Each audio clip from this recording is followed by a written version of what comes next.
a guy we really need to talk to. We're about to be face-to-face with Steve Deace, the author of the new book, Rules for Patriots, How Conservatives Can Win Again. And he joins us from the Hawkeye state of Iowa. Good to come face-to-face with you, Steve Deace. So Joni Ernst, she's ahead? Is that what you're hearing? Is that what you're seeing in other polling? She's going to win, guys. If you look at the last 15 polls of Iowa going back to September 16th, Bruce Bailey, as the First Lady called him on his own campaign stop a couple of weeks ago, 8 times, mind you, Bruce Bailey has only been ahead twice. His ground operation is nowhere near what we've seen in the past. In fact, I actually think the ground game, the early voting edge for the Democrats this time is nowhere near what we saw in 2008 or 2012. And I think my home state's a good barometer because my home state's the first state the Obama-istas ever organized. If they don't beat Hillary in the 2008 Iowa caucuses here, he's not president of the United States. So, I mean, this is sort of ground zero of the Obama ground game. And just to give you some numbers, a few weeks ago, we found out Democrats were about 10,000 early votes behind their 2010 pace, which was a strong Republican year here in Iowa and everywhere else. And now the latest numbers are there are only a few hundreds in terms of their lead over Republicans in the early voting. So I think Joni Ernst is going to win. She's avoided the big gaffe. She survived really crazy attacks from Bruce Bailey, who's now claiming really he's more of a woman than she is. It's really desperate stuff. And their attempt to make it look like the Koch brothers are running for U.S. Senate here has also failed. Steve, this uptick comes at the same time the Republican Senate candidate is being accused of plagiarism. The article in question, her op-eds for local newspapers. A report just broke last night. Will it negatively impact Ernst come Election Day? What are your thoughts? No, I think this is largely a liberal media that is ticked off that she called their bluff and pointed out they're really irrelevant. They really only talk to people that are never going to even consider voting for a Republican on this planet ever anyway. And she said, I'm not doing any of your editorial board meetings. You guys are all biased. There's no need for me to show up and just to provide grist for your mill. There's no point to that. So I think these are really just desperate attempts that you have. The left really doesn't want a conservative woman to be the first female Iowa ever sends to Washington, D.C., not to mention one who's got 100% pro-life voting record. It's funny, actually, guys. I knew some conservatives after the primary that were disappointed the more conservative Sam Clovis didn't win. And they're like, I'm not voting for Joni Ernst. And then Planned Parenthood came to Iowa and started telling all these conservatives how pro-life Joni Ernst was. And they're like, hey, I didn't know this. She's great. So if Joni does pull this out on Tuesday, like I think, she should send a cookie bouquet to the Planned Parenthood Action Fund because they help turn out her own base for her. Well, that's an interesting development, Steve Deace. Let me go to a subject you touched on a second ago, and that is the hostility of certain editorial boards for certain newspapers across Iowa's 99 counties. Hillary Clinton was there stumping for Bruce Bailey, and she had something to say about Joni Ernst and the reluctance to sit down with editorial boards. Let's take a listen. It truly seems like it should be disqualifying in Iowa, of all states, to avoid answering questions. So, again, you don't think this is going to be fatal to Joni Ernst in the campaign?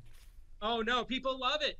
I mean, they did. How many? I mean, listen, JD, you've been a candidate. Between the primaries and the general election, she's done about 20 different forums and debates. All of the general election debates were all hosted by liberal media people here in Iowa, just like they almost are everywhere else in the country as well. She's answered more than enough questions. And I'll tell you what, I'll agree with Hillary when she agrees to sit down with me for an hour live on the air and answer some questions, because I think I've got a few about Benghazi and a few other things maybe America would like to know about, like, you know, where jobs and economic growth come from, government or the private sector. So I'll tell you what, when Hillary agrees to come to my studio during the caucuses starting in January, if she wants to sit down live for an hour with me, unfiltered, and answer a few questions, then I'll join her criticism of Joni Ernst.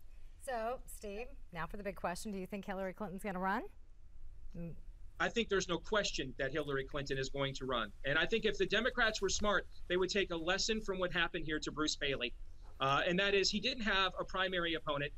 He didn't have an opportunity, even a tomato can, that he could essentially just riff off of, practice his campaign against. And he went into the main season untested. He had upheaval in his campaign because that was a hot mess as well. It would be wrong. I think it'd be terrible. Listen, as a conservative, I want there to be a Hillary coronation in the Democrat primary. I think if the Democrats were smart, they'd put up somebody that doesn't mind being a whipping post for a few months just to make sure she's ready to go the distance, because we found out in 2008 she was not.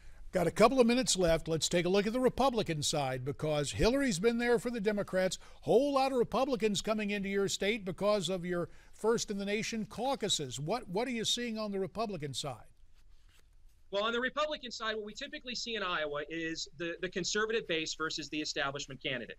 And usually that conservative base consists of a lot of social conservatives, so that favors somebody like a Mike Huckabee, who's definitely running. Bobby Jindal's definitely running. I know Donald Trump is very serious about running. I think Ted Cruz is definitely running.